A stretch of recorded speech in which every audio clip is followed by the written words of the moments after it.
राष्ट्रपति चुनाव की मतगणना को लेकर सबसे बड़ी कवरेज एबीपी न्यूज पर आज सुबह से ही लगातार जारी है। 11 बजे से वोटों की गिनती शुरू हुई है और पहले राउंड में रामनाथ कोविंद बड़ी बढ़त के साथ आगे बढ़े हुए हैं। आपको राज्यवार हम दिखाने की कोशिश करते हैं कि अल्फाबेटिकली अभी तक जिन राज्यों की काउंटिंग हुई है उसमें देखिए बिहार में किसको कितने वोट मिले हैं। रामनाथ कोविंद को 22,490 जबकि मीरा कुमार को 18,867 वोट मिले हैं। रामनाथ कोविंद के पक्ष में जेडीयू ने किया था समर्थन। 22,490 बिहार में वोट मिले हैं रामनाथ कोविंद को। असम में देखिए वहां पर बीजेपी की सरकार है। कोविंद को 10,556 वोट जबकि मीरा कुमार को सिर्फ 460 वोट ही असम में हासिल हुए हैं। आंध्र प्रदेश की स्थिति देखिए, कोविंद 27,189 के साथ आगे की ओर और यहां पर मीरा कुमार आंध्र प्रदेश में कहीं खड़ी भी नजर नहीं आ रही हैं। तो इस तरह से रामनाथ कोविंद सबसे आगे। अरुणाचल प्रदेश की तस्वीर क्या कहती है?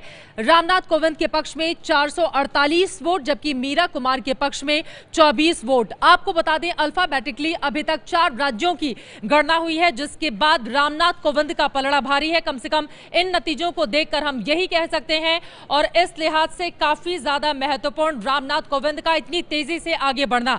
बिहार को लेकर एक छोटी सी प्रतिक्रिया मैं चाहूंगी आपसे राजकिशोर। जिस तरह की उम्मीद थी वैसा ही हो रहा है। 22,000 से ज्यादा पर अपनी बढ़त वहां पर बनाए हुए हैं रामनाथ कोविंद। निश्चित तौर पर देखिए, सबसे बड़ी बात यह है, दिलचस्प हमारे लिए देखना है, नतीजा तो कोई प्रश्न नहीं है। अगर विपक्ष ने जो प्रतीकात्मक कोशिश की है उनको चुनौती देने की, क्या वो अपने वोट संजोकर रख पाते हैं? अगर वो अपने वोट जितने उन्होंने क्लेम किए अगर रखते हैं तो मुझे लगता है उनके लिए नैतिक विजय होगी। लेकिन ये बड़ा मुश्किल लग रहा है क्योंकि जो जीतने वाला होता है, पिछले हमारे तमाम जो उदाहरण है उसमें देखा गया है फ्लोटिंग वोट उधर अपने आप आता है। जैसे आंध्र प्रदेश का उदाहरण देखें तो आंध्र प्रदेश में जगन के पास ऐसी कोई मजबूरी नहीं थी कि वो इनके पास आता और इसके पीछे कोई राजनीतिक आधार भी नहीं था। लेकिन उन्होंने अगर वो आए हैं तो वो जानते हैं कि किसके साथ रहने में फायदा है और उसी को देख भी रही हैं राजनीतिक पार्टियां। लेकिन बिहार में 22,000 के आसपास कोविंद को और 19,000 के आसपास मीरा कुमार को, इसको कैसे देखिए बिहार में जब नीतीश कुमार ने घोषणा की कि वो कोविंद जी का समर्थन करेंगे तो निश्चित रूप से पलड़ा कोविंद जी के पक्ष में तभी झुक गया था और बीजेपी और नीतीश कुमार के जेडीयू के वोट मिला करके पूरी बहुमत की सरकार बन जाती है। एक तरह से वहाँ पर 122 से 123 वोट हो जाते हैं तो पलड़ा तो उनका भारी है ही।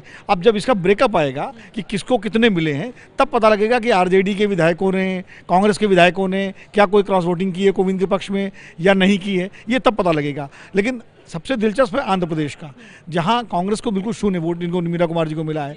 जगन रेड्डी जो है लगातार कोशिश कर रहे थे, कांग्रेस के साथ उनकी बातचीत हो रही थी, लेकिन जिस तरह कांग्रेस के नेतृत्व ने जो रवैया अपनाया तो वो सीधे जो है उन्होंने चुनाव से पहले ही जब ये घोषणा कर दी थी कि वो एनडीए के साथ हैं। ये भी दिलचस्प है, मतलब राजनीति का ये भी रंग अपने आप में बेहद गहरा है कि अगर उधर बात नहीं बनी तो पलटकर इधर चले आते हैं। ये जाहिर है मौका प्रस्ती है एक किस्म की है।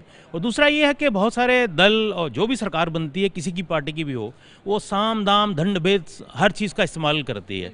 वो पिछली सरकारों ने भी किया, वो ये सरकार भी किया। जगन रेड्डी जैसे लोग कई केसेस में भी लिप्त हैं, इस वक्त करप्शन के केसेस चल रहे हैं, सीबीआई में केसेस हैं, तो ये सारे फैक्टर्स भी कहीं ना कहीं प्ले करते हैं कांग्रेस के लिए। लेकिन ये दुख की स्थिति तो बिहार के लिहाज से कम होगी जहां पर वो सरकार में शामिल है। अगर उसी सरकार का मुखिया उसके पक्ष में वोट नहीं करता है तो अब इससे ज्यादा किरकिरी और क्या हो सकती है कांग्रेस की? नहीं, यहाँ पे मैं कंचन दा से थोड़ा अग्री करूंगा क्योंकि आप देखिए बीजेपी और जेडीयू को बिहार में अगर आप मिला दें तो आधे से थोड़ा ज्यादा चले जाते हैं, तो उस हिसाब से दोनों के वोट्स बराबर होने चाहिए थे या थोड़ा बहुत। यहाँ पे हम देख रहे हैं 4,000 वोट का फर्क है, तो इसका मतलब है कि कुछ क्रॉस वोटिंग हुई है। अब ये बाद में पता चलेगा।